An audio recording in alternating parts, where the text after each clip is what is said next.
belajar bahasa Inggris. Nah, itu banyak digunakan untuk apa?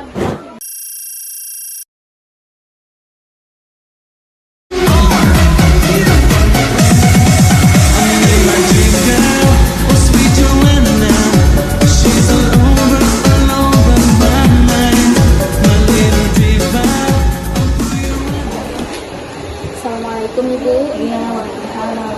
Jadi kami mahasiswi dari Universitas 19 November Jakarta. Tujuan kami ke sini untuk observasi mengenai profesionalisme guru bahasa Inggris.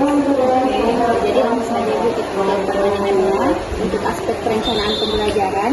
Bagaimana cara Ibu menyusun RPP atau perencanaan pembelajaran agar sesuai dengan kurikulum yang berlaku? Ya, sekarang itu kita melalui modul belajar. Jadi ada apapun namanya, mau SPP maupun modul, tetap kita buat setiap kita mau melakukan pembelajaran selalu harus ada namanya perencanaan. Nah, dari perencanaan itu bagaimana kita menyusun, ya seperti biasa. Ya, kita harus istilahnya menulis tuh identitas sekolah, identitas mata pelajaran, misalnya sekolahnya, terus apa lagi namanya mata pelajarannya, temanya, lokasi waktu dan sebagainya. Kemudian yang kedua, kita juga harus mengetahui standar kompetensi. Nah, yang mana sekarang bukan lagi standar kompetensi tapi kompetensi inti, yang sekarang kompetensi inti. Setelah itu ada yang dikatakan kompetensi dasar. Secara kompetensi dulu, setelah kompetensi baru kompetensi dasar, setelah kompetensi dasar indikator, setelah indikator baru kita merumuskan tujuan. Itu yang utama, merumuskan bagaimana kita merumuskan tujuan pembelajaran dalam membuat perencanaan seperti itu. Ibu, pertanyaan selanjutnya yaitu bagaimana Anda mengatur kehidupan kelas agar kondusif saat pelajaran bahasa Inggris sedang berlangsung? Pertanyaan yang sangat bagus. Bagaimana kita mengatur lingkungan kelas supaya kondusif, dan bagaimana kita juga kondusif dan nyaman untuk supaya ketika proses pembelajaran itu enak rasanya seperti itu. Ada beberapa langkah yang kita lakukan. Yang pertama itu menentukan lokasi belajar yang tepat. Otomatis kita tidak tahu seperti kita belajar di kelas. Kemudian setelah itu mungkin kita bisa lihat setelah mungkin sudah ada tempatnya kelasnya, kita mau belajar, kita mau mengajar di mana, baru kita lihat tata letaknya, ruangnya di dalam kelas itu enak enggak, nyaman enggak seperti itu. Ya, kita bisa misalnya mungkin dalam bentuk apakah yang bersihnya seperti itu, tata letaknya supaya bagaimana supaya murid atau siswa itu enak belajar, nyaman. Kemudian kita juga harus melihat kondisi di luar. Kita lihat sebelum kita memulai proses pembelajaran, kita lihat dulu apakah ada gangguan atau bagaimana.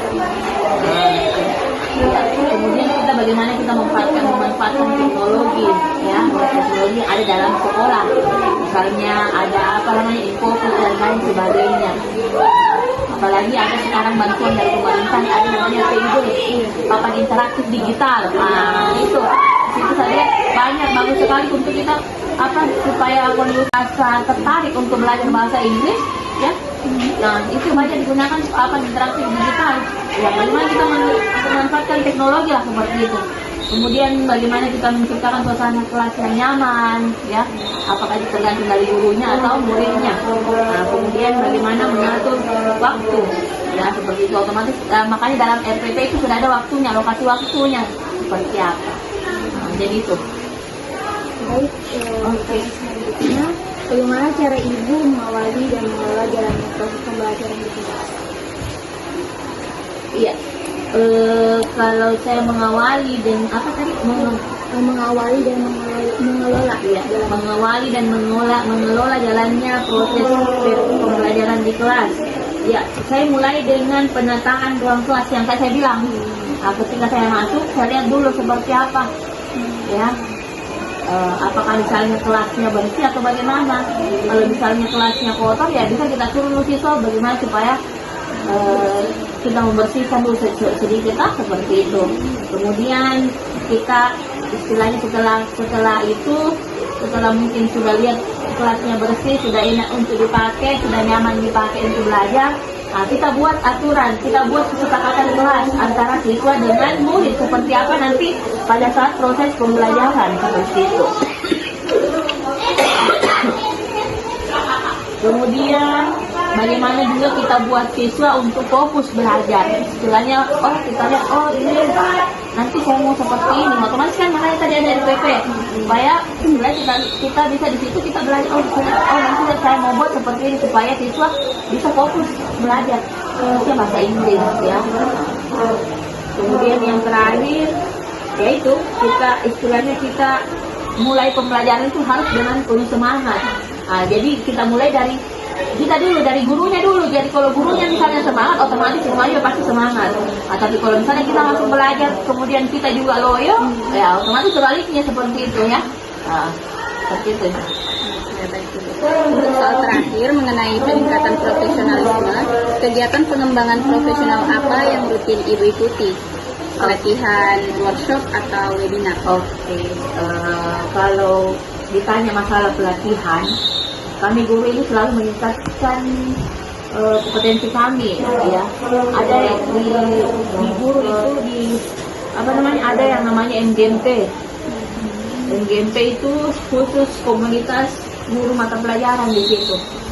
Jadi ini bahasa Inggris ada ke Kabupaten Kolaka misalnya. Kami biasa ada pertemuan tiap bulan atau apa, setiap minggu. Di situ kami membahas tentang. Biasa juga di sekolah mengadakan namanya IHT, in-house training. Di situ kita juga belajar tentang bagaimana pembelajaran, ya. Kemudian ada juga ini sekarang pemerintah mencanangkan ada namanya Hari Belajar Guru. Hari Belajar Guru itu ada memang dalam satu minggu itu adalah ada satu hari memang guru belajar. Kita belajar, kami guru belajar, ya bagaimana itu meningkatkan proses pembelajaran dalam kelas. Workshop ada banyak, ada namanya ruang GTK, ya. Di situ ada pelatihan mandiri, di situ banyak sekali tentang proses bagaimana pembelajaran, bagaimana meningkatkan proses pembelajaran seperti itu. Baik Ibu, terima kasih atas waktunya. Oke, sama-sama.